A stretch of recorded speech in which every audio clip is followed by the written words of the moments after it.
Vamos entender de uma vez por todas um tempo verbal em inglês que é super útil para falar sobre o que está acontecendo exatamente agora. É o Present Continuous, e a gente vai ver como ele funciona de um jeito bem prático. Para começar, vamos pensar numa coisa simples para aquecer os motores. O que é que está acontecendo exatamente neste instante? Então, para responder essa pergunta, a gente usa o Present Continuous.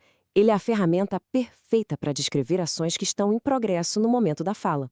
A grande sacada é essa. Se a ação está rolando agora, neste momento, é o Present Continuous que a gente usa. Ele é o tempo verbal do presente imediato. Ok, então como é que se monta essa estrutura? Pode parecer complicado, mas olha, é bem mais simples do que parece, porque eu uso um verbo que todo mundo já está careca de saber.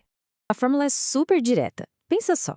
Primeiro vem o sujeito, depois o verbo to be na forma certa para ele, e por último o verbo principal com o famoso ing no final. É só isso. E agora vem a parte mais legal.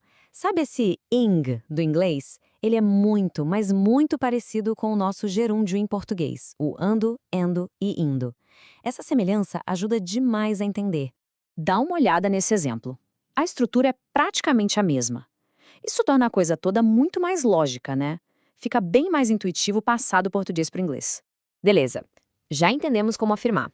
Mas e para negar alguma coisa ou para fazer uma pergunta? Vamos ver agora como essa estrutura se adapta. A boa notícia é que a lógica continua bem parecida.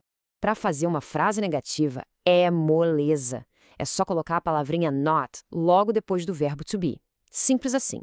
É a mesmíssima regra que a gente já usa com o verbo to be sozinho. Ok, aqui temos uma frase afirmativa bem padrão. He is having dinner, ou seja, ele está jantando. É a estrutura que a gente acabou de ver.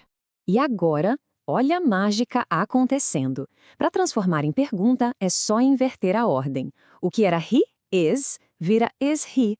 Super simples, né? Ah, e quando usamos aquelas palavrinhas de pergunta tipo what, where ou who, elas sempre vêm lá no começo da frase, antes de todo o resto. A ordem fica assim. Primeiro a palavra da pergunta, depois o verbo to be, e aí sim o sujeito. Certo, agora vamos entrar nos detalhes. Existem algumas regrinhas de escrita que são simples, mas bem importantes para a gente adicionar o ing do jeito certo. Na maioria dos verbos, é só colocar o ing no final e pronto. Se o verbo termina em e, a gente tira esse e antes de colocar o ing. E se terminar em y, deixa o y lá quietinho e só acrescenta o ing. Bem tranquilo. Mas tem um caso especial. É uma regra que eu gosto de chamar de regra do sanduíche, e ela vale para verbos curtinhos. É um ótimo jeito de lembrar. Funciona assim. Se um verbo bem curto segue o padrão consoante, vogal, consoante, ou o famoso CVC, como no verbo SIT, isso aciona essa regra especial. E o resultado é que a gente precisa dobrar a última letra antes de colocar o ing. É por isso que sit vira sitting, com 2 t's. Certo, agora que já vimos as regras, que tal uma verificação rápida para ver se tudo ficou claro? Vamos testar esse conhecimento.